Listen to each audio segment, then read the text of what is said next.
Jaguar was one of the first luxury car makers to enter the electric vehicle space when they unveiled and launched the I-Pace in the international market in 2018. While the I-Pace has been on the cards for India for a while now, it has only been launched in India now at a starting price of 1.06 crores.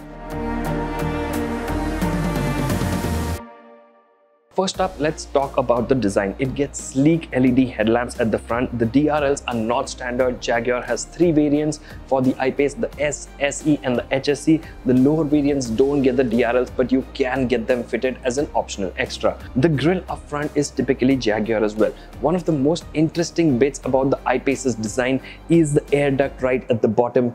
It allows airflow smoothly up front, through the scoops in the bonnet, above the windscreen and through to the roof spoiler at the back.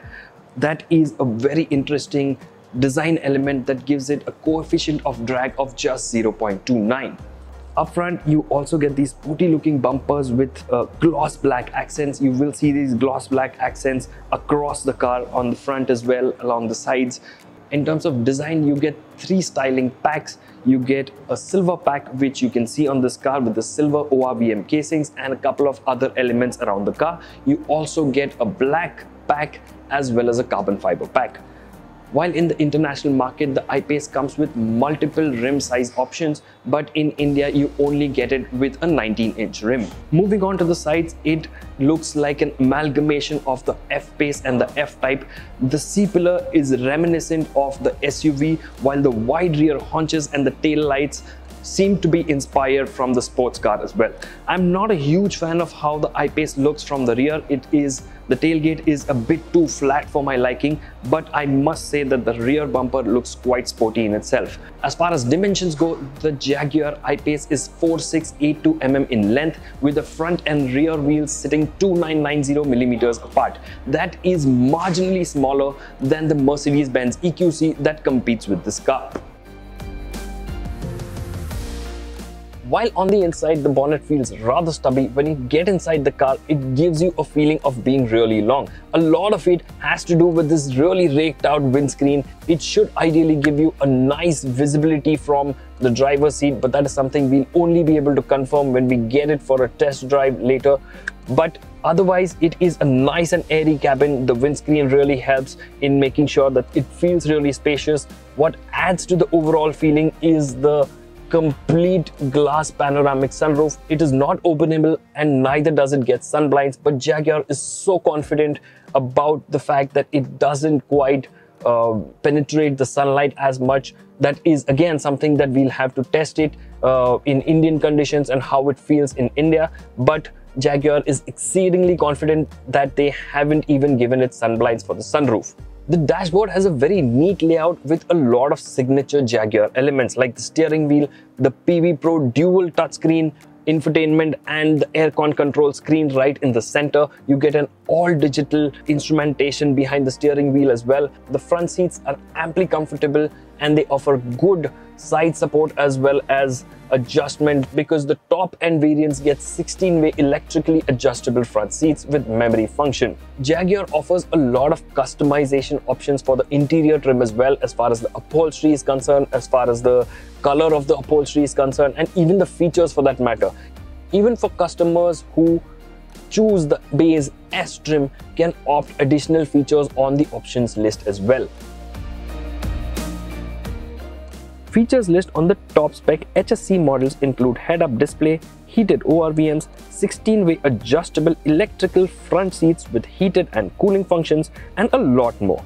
Safety tech includes 6 airbags, emergency brake assist, adaptive cruise control, front and rear parking aid, and more.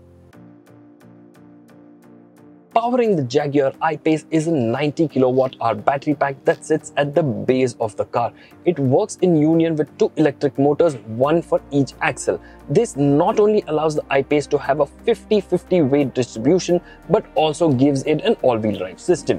As far as power and torque figures are concerned, the I-Pace makes roughly about 400 bhp and 700 Nm, which is marginally lower than what you get on the EQC. Interestingly, the I-Pace dismisses the 0 to 100 dash in just 4.8 seconds. That is 0.3 of a second faster than the Mercedes-Benz EQC.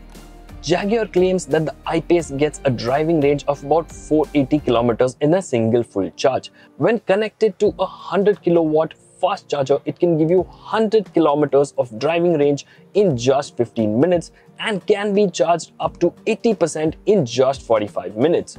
Jaguar will install a 7.4 kilowatt wall-mounted charger for all customers who buy the I-Pace and also offer a portable charger as an additional extra.